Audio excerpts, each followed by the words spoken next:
Welcome back. Today we are going to work on a water purification plant, but let's start from the beginning. The first task we have to do is scan a bucket of water.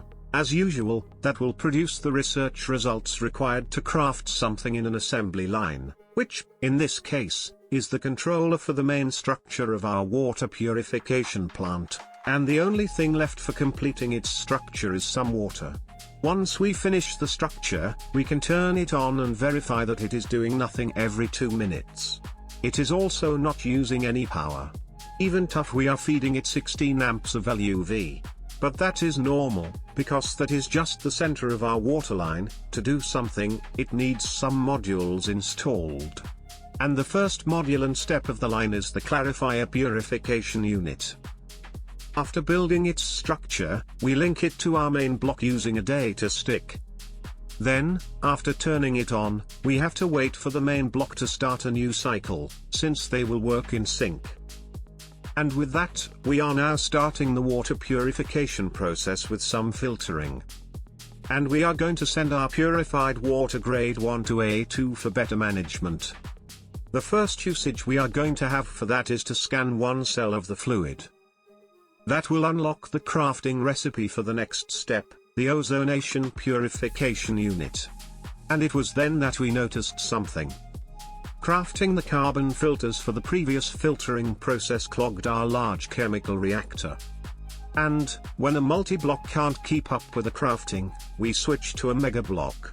The mega chemical reactor has perfect overclocking, does 256 parallel by default but can also do tasks in batch mode. Once the ozonation unit is ready, we can start optimizing its working. To have a decent yield, we have to input as much ozone possible, but we must not exceed the explosion threshold. And it looks like the ZPM input hatch has exactly the capacity to reach the perfect working conditions. Once everything is ready, we link the structure and wait for the start of the next cycle. And I wonder how we will manage the ozone when we will do parallels with that structure. And this was the second grade of water. The next step is the flocculation.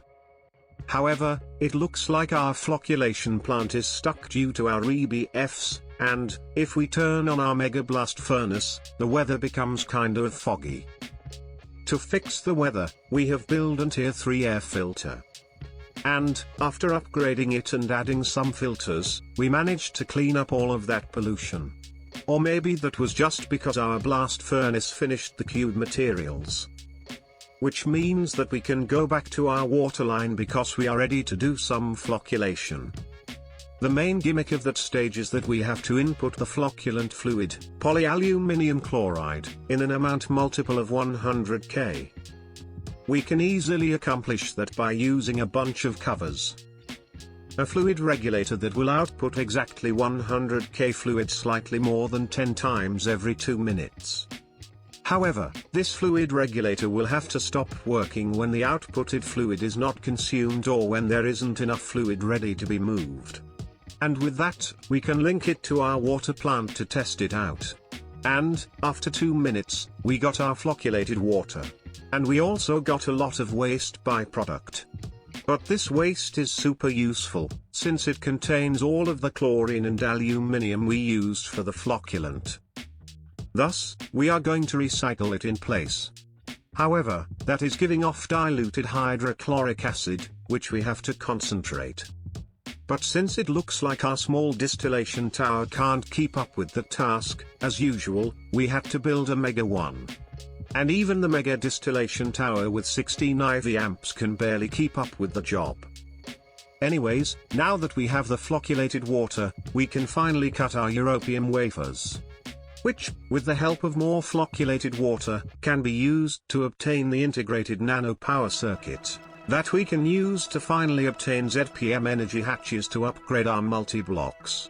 But, the first thing we will do with those is a pH neutralization purification plant, to keep our waterline going. And there we have the structure built.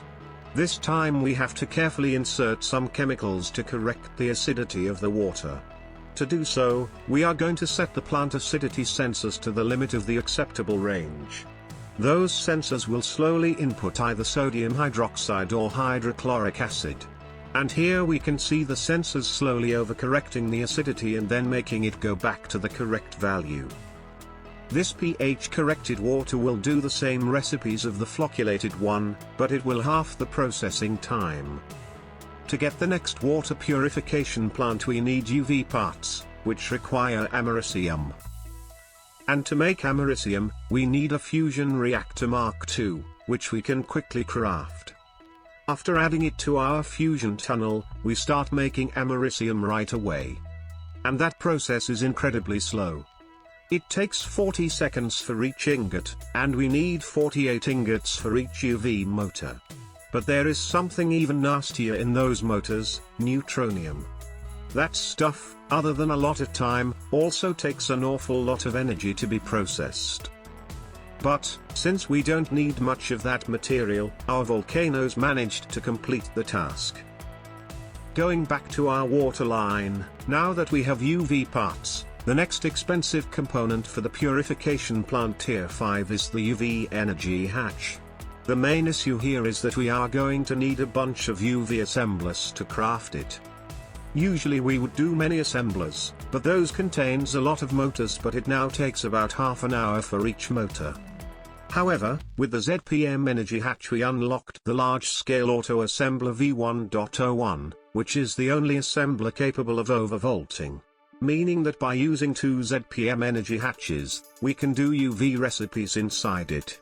And with that, the only thing separating us from our Tier 5 water is bedrockium. To get bedrockium, we have to assemble a block of diamonds with a lot of compressed cobblestone. And the main issue here is that we are going to need a lot of explosives to compress that much of it. Right now, we are making explosives using oil, but we have nowhere close to the required amounts for a decent amount of bedrockium. We are already processing all the toluene we can get out of oil, but we need a better source now. And it looks like wood tar is the best option, which also gives some nice byproducts. However, the only good farm that doesn't require us to do crops require nether stars. So far we have been collecting those from withers, but I think it is time to find a better source. Such as mining nether star ores on Tier 7 planets. So, we quickly craft a Tier 6 rocket just to collect the rocket plan on Proteus. Then, while working on the Tier 7 rocket, we had an unexpected issue. Something went wrong in our nuclear plant. We run out of coolant cells and our reactor is so close to blowing up that we must not touch the heat capacity plates. Not to mention random nearby blocks turning into fire. And the bottleneck seems to be our vacuum freezer, which couldn't even run at full capacity due to lack of inventory space. We have now used an A2 storage to manage the cells. But it still can't keep up with the extra heat caused by all the upgrades we did lately. However, since today's episode is about water, we are not going to expand our power production, we just throttle everything based on what our mega vacuum freezer can keep up with. And, after a long time of cooking, we find out that what is separating us from our next rocket is, once again, nether stars. Since our wither farm isn't working properly, we go with the old way. And, after farming wither for the hopefully last time, we finally craft our new rocket. Which took a heavy toll on our TNT supply. And we barely managed to make it to the rocket. However, this time crafting the rocket was not enough. We also had to do some quick upgrades to our base so that we could produce its fuel. And our destination is Humia, where we can find the nether star ore. We quickly drop down to ore drilling plant and then head back, where we will already find enough nether start for crafting a void miner. But the first thing we are going to do with those is a gravisuit. The advanced nano chest plate made us fly in quite fast, but the gravisuit is on a different level. And that was enough playing around. What we wanted was just to get a 3 farm, so that we could make some more toluene to expel more bedrockium so that we can get our Tier 5 water purification plant. And, after compressing a lot of cobblestone, there we have it. This huge multi-block is going to do some heat cycles to the water and obliterate anything inside the water. As usual, it gets a little harder to automate than the previous step. This time we are going to use Steve's factory manager to do the automation. To cycle the temperature, we are going to check every second if the plant hatches are empty. If they contain no fluids, then we will check if the last input was coolant or helium to decide what to insert next. To keep track of the last phase, we are going to move a piece of cobblestone between two chests. Finally, after inserting the correct fluid, we also move the cobblestone to mark the next loop. Every loop consists of 100 liters of plasma that will take 10 seconds to heat up the water to 10,000 Kelvin degrees. Then, with 2 buckets of supercoolant, we cool it down to 0 Kelvin in 20 seconds.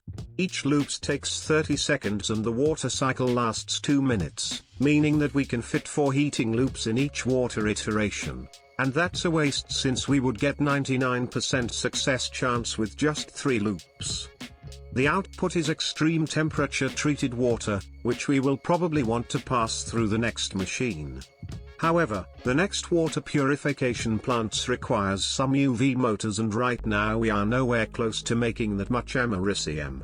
Other than the crafting time, the issue is also that we are making it with lutetium, which we are making as byproduct of waste thorium fuel. There is a cheaper and faster way of making it, but that requires a fusion reactor Mark III. So we shall use our americium to craft that one instead.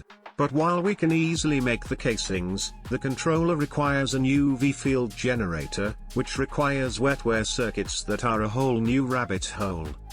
So, this episode is ending here, but don't worry, there are 3 more steps that we can do to improve our water line. But we will see them when we will need them. Bye bye.